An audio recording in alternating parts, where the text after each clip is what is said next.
So how was your Easter, Izzy? Well, I loaded up on the Easter ham a little Easter too ham? much there, bud. Izzy, you're the last one that needs ham. I know, I don't need to be ham. Because you're just the biggest ham I've ever seen. Yep, slap that ham right there. That's right. Slap it.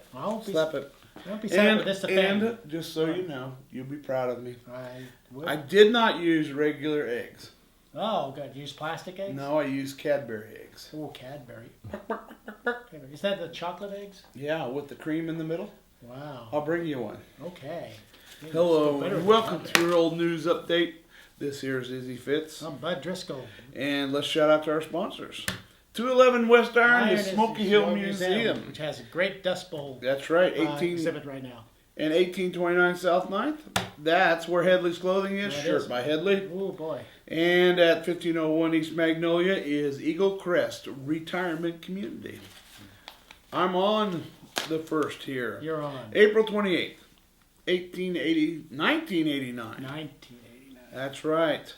They are coming from as far away as California and New York to say goodbye to a place they once called home.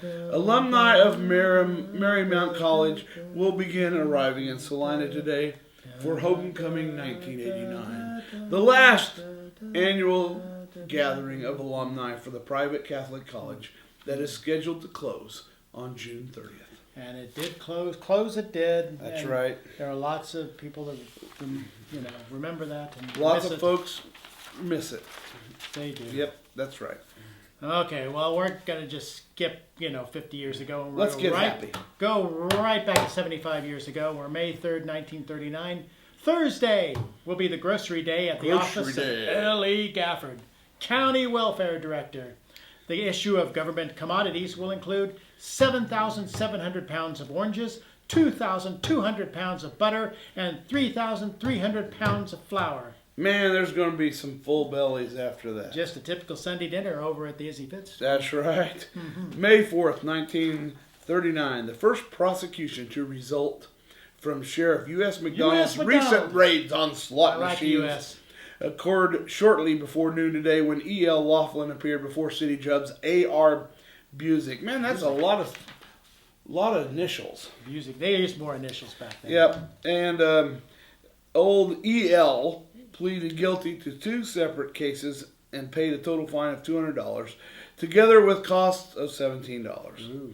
Laughlin was charged with ownership of machines seized at the Shannon service station on East Pacific and the Queen's Cafe, a restaurant located at the Twin Gables corner 1 mile east of the city limits. Unfortunately, neither exist No. anymore.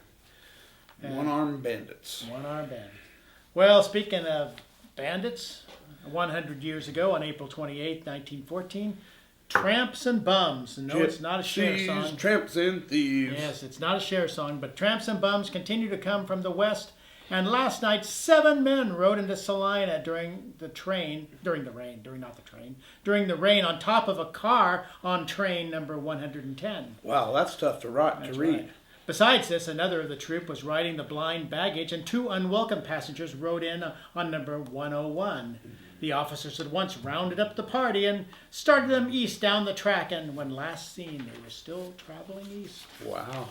A lot of tramps in 1914. That's right. May 4th, 1914. E.J. Cole, who has been manager of the Crest store here for several months, left town Saturday night, and it is said that his present location is unknown.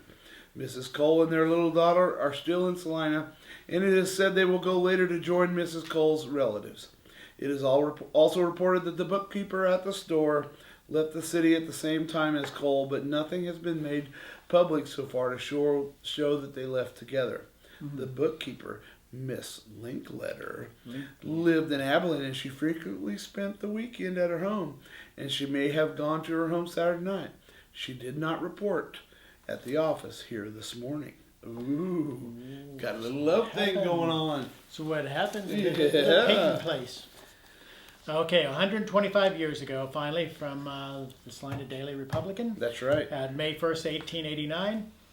A couple of weeks ago, a report was circulated that the members of the Salvation Army paraded the streets singing There are no flies on Jesus. L.H. Nillex explains it by saying that the army sang actually, "Follow, follow, I will follow Jesus," whereupon some commenced singing, "No flies, there are no flies on Jesus." We are glad this thing has been explained, as we dislike to have to report any circulated derogatory messages to the servants of the Lord. Well, and that was quite the buzz. And at amen that for that. Amen for that. Amen. Amen is it.